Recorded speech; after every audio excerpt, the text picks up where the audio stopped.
വെറും 9 വയസ്സ് മാത്രം പ്രായമുള്ള തിരുവനന്തപുരത്ത് നേമം സ്വദേശിനിയായ വിദ്യാർത്ഥിനി ആത്മഹത്യ ചെയ്ത കഥ വളരെ ദയനീയമായിട്ടാണ് നമ്മൾ കേട്ടത്. മാതാവ് ശകാരിച്ചതിന്റെ പേരിലാണ് ആത്മഹത്യ ചെയ്യുന്നത്. കുഞ്ഞു മക്കളുള്ള അമിതമായിട്ട് ഫോൺ ഉപയോഗിക്കുന്ന കുട്ടികളുടെ മാതാപിതാക്കൾക്ക് ഈ വീഡിയോ നിങ്ങൾ എത്തിച്ചു കൊടുക്കുക. കഴിഞ്ഞ വർഷങ്ങളിലെ കണക്ക് പ്രകാരം ഇന്ത്യയിൽ ദിനേനെ 30-35 ആത്മഹത്യകളാണ്, വിദ്യാർത്ഥികൾക്കിടയിലുള്ള ആത്മഹത്യകളാണ് നടന്നുകൊണ്ടിരിക്കുന്നത്. 4 കാരണങ്ങളാണ് അതിന് പ്രധാനമായും ചൂണ്ടിക്കാണിക്കുന്നത്. 1, പരീക്ഷയിൽ തോൽക്കുക. 2, പ്രണയ നൈരാശ്യം. 3, മാതാപിതാക്കൾ വഴക്ക് പറയുക, മാതാപിതാക്കളുടെ ശകാരം. 4, ശാരീരികമായ പീഡനങ്ങൾ, മറ്റ് ഗാർഹിക പീഡനങ്ങൾ, അതുപോലുള്ള സംഭവങ്ങൾ. അതിൽ തന്നെ ഏറ്റവും കൂടുതൽ ആത്മഹത്യ കണ്ടുവരുന്നത് പെൺകുട്ടികൾക്കിടയിലാണ്. കഴിഞ്ഞ കുറെ വർഷങ്ങളായിട്ട് ഓരോ വർഷങ്ങൾ കൂടുന്തോറും 2 മുതൽ 4% വരെ വർദ്ധിച്ചു വരുന്ന ആത്മഹത്യാ നിരക്കാണ് വിദ്യാർത്ഥികൾക്കിടയിൽ കണ്ടുവരുന്നത്.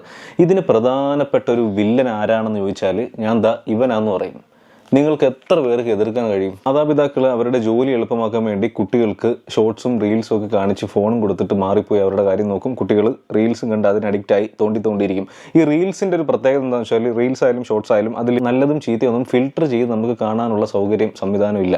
അപ്പോൾ കാണുന്നത് നല്ലതാണോ ചീത്തയാണോ എന്താണെന്ന് പറയാൻ പറ്റില്ല. നമ്മളൊക്കെ കുട്ടികളായിരുന്നപ്പോൾ ചില ഇൻസിഡൻസ് നമ്മുടെ മനസ്സിൽ മറയാതെ കിടപ്പുണ്ടായിരിക്കും. അപ്പോൾ ഈ റീൽസിൽ കാണുന്ന ഓരോ സംഭവങ്ങളും കുട്ടികൾക്ക് നമ്മളെക്കാൾ വലിയ മെമ്മറി പവറുള്ളതാണ്.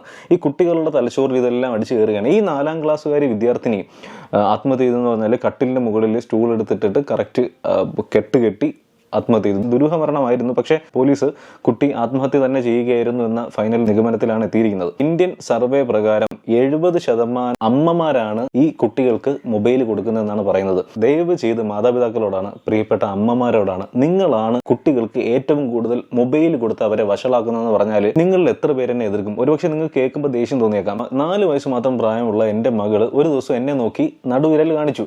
അപ്പോൾ ഞാൻ യാതൊരു ഭാവവ്യത്യാസവും ഇല്ലാതെ എൻ്റെ മകളോട് ചോദിച്ചു, ഇത് നിനക്ക് ആര് പഠിപ്പിച്ചു തന്നു? അപ്പോൾ അവൾ പറഞ്ഞു, അത് ഞാൻ യൂട്യൂബിൽ കണ്ടെന്ന് പറഞ്ഞു. അപ്പോൾ ഞാൻ പറഞ്ഞു, മോളെ ഈ ഫിംഗർ അല്ല, യൂസ് ദിസ് ഫിംഗർ, ഇതാണ് കാണിക്കേണ്ടത്. അപ്പോൾ വെച്ചാൽ എന്താ? ഞാൻ പറഞ്ഞു, ഇതാണ് റൈറ്റ് കാണിക്കേണ്ട ഫിംഗർ. മോള് മിസ്റ്റേക്ക് പറ്റിയെന്ന് പറഞ്ഞാൽ ഞാൻ ആ ഒരു സംഭവം മാറ്റി മനസ്സിലാക്കി എടുത്തു. കുട്ടി ഏതോ റീല് കണ്ടിട്ട് അതിൽ ഇങ്ങനെ കാണിക്കുന്നത് എന്തോ സംഭവമാണെന്ന് നമുക്ക് മനസ്സിലായിട്ടാണ് എൻ്റെ നേരെ അത് കാണിച്ചത്. അപ്പോൾ ഞാൻ ഞെട്ടിയതായിട്ടോ അല്ലെങ്കിൽ വേറൊരു ഭാവവും കാണിച്ചില്ല. ഞാൻ പറഞ്ഞു, ഞാൻ ജസ്റ്റ് നോർമലായിട്ട് ഇങ്ങനെ ഇതാണെന്ന് പറഞ്ഞ് ആ ഒരു വിഷയം നൈസായിട്ട് എന്നെ കൊണ്ട് പറ്റുന്ന രീതിയിൽ അങ്ങ് മാനേജ് ചെയ്ത് പോവുകയാണ് ചെയ്തത്. ഞാൻ എൻ്റെ അനുഭവത്തിൽ നിന്നും കൂടെയാണ് പറയുന്നത്. ദയവ് ചെയ്ത് മാതാപിതാക്കൾ കുട്ടികളുടെ അമിത ഫോൺ ഉപയോഗം തടയുക. എന്നെ ഫോളോ ചെയ്യാനും മറക്കരുത്. നന്ദി.